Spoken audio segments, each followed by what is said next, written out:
Hey guys, welcome back to my channel. 7 मार्च को हम लोग वाराणसी पहुंचे थे और 8 मार्च को हम लोग जा रहे हैं त्रिवेणी संगम प्रयागराज, जो कि हिंदुओं का एक बहुत ही बड़ा तीर्थ स्थान है। वाराणसी से प्रयागराज की दूरी लगभग 126 किलोमीटर है। वहां पहुंचने में 2.5 से 3 घंटे का समय लग जाता है अगर आप कैब में या कार में जाते हैं। जनवरी से 1 मार्च शिवरात्रि तक यहाँ पर कुंभ मेले का आयोजन किया गया था, तो यहाँ पर बहुत रश था। उसी रश को मेंटेन करने के लिए यहाँ पर जगह जगह पर तंबू गाड़े जाते हैं, इसलिए ये तंबू नगरी के नाम से भी फेमस है, क्योंकि दूर दूर से लोग आते हैं यहाँ। फूलमाला और प्रसाद के स्टॉल्स देखकर अंदाजा लग ही गया होगा कि हम त्रिवेणी के बहुत नजदीक हैं। 15वीं शताब्दी में इसका नाम प्रयागराज से बदलकर इलाहाबाद किया गया था, लेकिन 2018 में हिंदुओं के एक बड़े तीर्थ के रूप में इसे देखते हुए यूपी के मुख्यमंत्री योगी आदित्यनाथ जी ने बदलकर फिर से प्रयागराज कर दिया है इसका नाम। कहा जाता है कि ब्रह्मा जी ने यहाँ प्राकट्य यज्ञ किया था, इसलिए प्राकट्य का प्र और यज्ञ का याग से मिलाकर इसे प्रयाग कहा जाता है। तीर्थों में संगम को सभी तीर्थों से ऊंचा बताया गया है। जहां भी त्रिवेणी है वही तीर्थ है। त्रिवेणी को संगम भी कहते हैं। संगम पर गंगा और यमुना दोनों अलग अलग नजर आती हैं।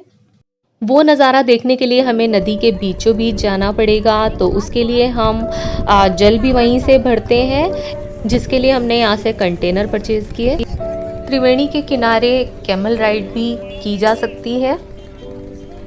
त्रिवेणी का नज़ारा देखने के लिए हमें नदी के बीचों बीच जाना पड़ेगा, जिसके लिए बोट देखनी पड़ेगी या मोटर बोट। बोट या मोटर बोट के जो रेंट है वो यहाँ पर बहुत ज़्यादा बता देते हैं, तो बार्गेनिंग करना ना भूलिएगा। हमें 8,500 रुपये एक बोट का रेंट बताया गया, वो भी 5 लोगों के लिए।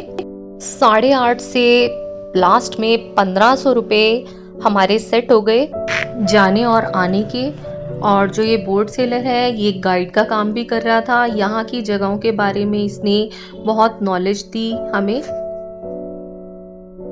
जिस तरह से वैष्णो देवी में श्राइन बोर्ड ऑपरेट कर रहा है सब सिस्टम को, उसी तरह से यहाँ भी ऐसे ही किसी बोर्ड की ज़रूरत है, क्योंकि यहाँ पर लोग बाहर से आने वाले लोगों को बहुत ही बेवकूफ़ बनाकर 1 रुपये के 10 रुपये चार्ज करते हैं, 20 भी करते हैं। तो गवर्नमेंट से यही अपील है मेरी कि इस बात पर गौर करें। श्यामा कलर जमुना मैया जमुना इसमें डीप ज्यादा होता है, ये गहरा ज्यादा इसका ग्रीन जल होता है। ये यमराज का बहन कुमारा है, इसमें जो जाता है सीधा यमराज। बोल रहा है कि यमुना मैया यमराज की बहन है, इसमें जो गिरता है वो सीधा यमराज के पास जाता है। संगम के किनारे ही उसने एक किला दिखाया जिसे सम्राट अशोक ने बनवाया था और अकबर ने इस पर राज किया था, और इसी में सरस्वती का कुंड भी है। उसी कुंड का जल अंडरग्राउंड होकर गंगा और यमुना की धाराओं में मिल जाता है, इसीलिए यहाँ त्रिवेणी संगम बनता है। त्रिवेणी संगम 3 नदियों गंगा, जमुना और सरस्वती का मिलन कहा जाता है। हालांकि सरस्वती नदी यहाँ दिखती नहीं है, क्योंकि सरस्वती नदी यहाँ अंडरग्राउंड होकर बहती है। सीगल इसको हम लोग राम प्यारी बुलाते हैं। शिवम ने इन बर्ड्स का नाम सीगल बताया, जो कि दाना खाने के लिए फटाफट उड़कर आती हैं और बहुत अच्छा सा नज़ारा लगता है ये। जहाँ संगम है वहीं प्रयाग है, और जहाँ प्रयाग है वहाँ कुंभ मेले लगते हैं। ऐसा माना जाता है कि जब समुद्र मंथन से अमृत निकला तब असुरों और देवताओं में अमृत के लिए खींचातानी हो गई, और ऐसे में अमृत की बूंदें जहाँ जहाँ भी धरती पर गिरी उन स्थानों पर कुंभ मेला लगता है। ऐसी मान्यता है कि इस पावन जल में डुबकी लगाने से, स्नान करने से पाप धुलते हैं और मोक्ष मिलता है। यहाँ से ही आपको पानी की 2 धाराएं नजर आ रही होंगी। हमारी तरफ मटमैला पानी है जो कि गंगा है, और यमुना का पानी सामने की तरफ नीला नजर आ रहा है। बहुत ही सुंदर नजारा है ये देखिए, ये मटमैला पानी गंगा का और नीला पानी जो नजर आ रहा है वो जमुना का पानी है। 2 धाराएं मिलती हुई अलग ही नजर आ रही हैं। सरस्वती नदी की धारा यहाँ पर नजर ना आने का एक रीजन वेद व्यास जी का श्राप भी बताया गया। जब वेद व्यास जी महाभारत की रचना कर रहे थे, जिसे गणेश जी लिख रहे थे, तब सरस्वती नदी के शोर से उन्हें बहुत ही डिस्टरबेंस हो रही थी, बहुत ही खलल पड़ रहा था।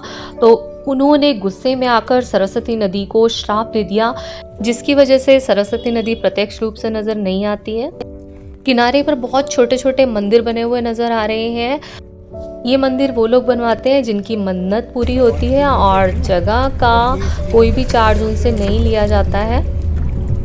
यहाँ गंगा की धारा तेज है बट यमुना की धारा थोड़ी स्लो है, और जब दोनों नदियाँ एक दूसरे से वेग से टकराती हैं तो दोनों का कलर अलग अलग नजर आता है। यहाँ पर स्नान किनारे पर नहीं बल्कि बिल्कुल बीचों बीच किया जाता है, जहाँ पर कि ये बोट से प्लेटफॉर्म तैयार किया गया है, जिस पर कि चेंजिंग रूम का काम भी यही करता है। यहाँ पर शीट्स बंधी होती हैं जिसके अंदर खड़े होकर चेंज किया जा सकता है।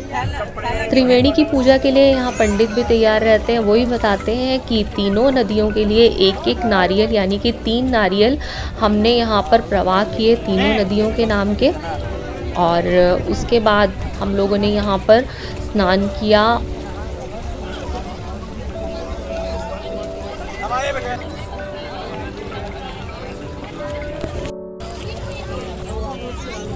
स्नान करने के बाद हम लोग वापस नाव में निकल पड़े हैं और यहीं से हम लोगों ने जल भी भरा।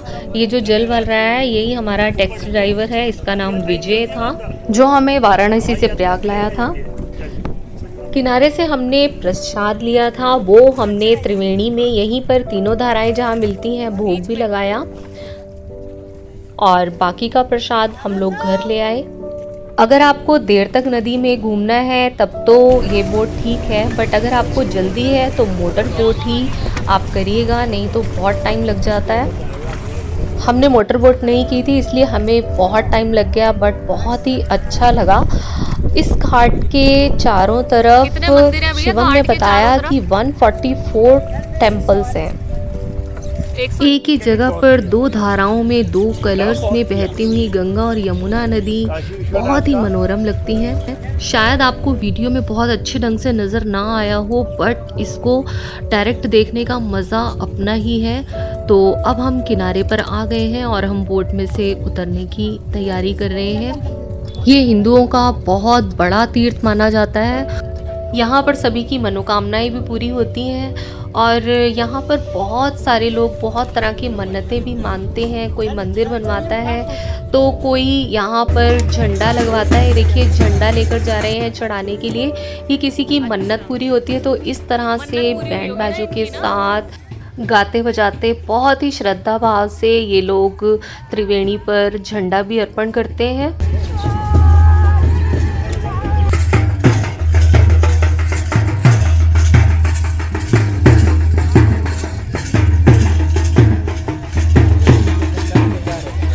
वाराणसी के और भी ब्लॉग्स मैं आपके साथ शेयर करने वाली हूँ, तो मेरे चैनल को सब्सक्राइब करना ना भूलिएगा विद बेल आइकन, और एक लाइक भी हिट कर दीजिएगा।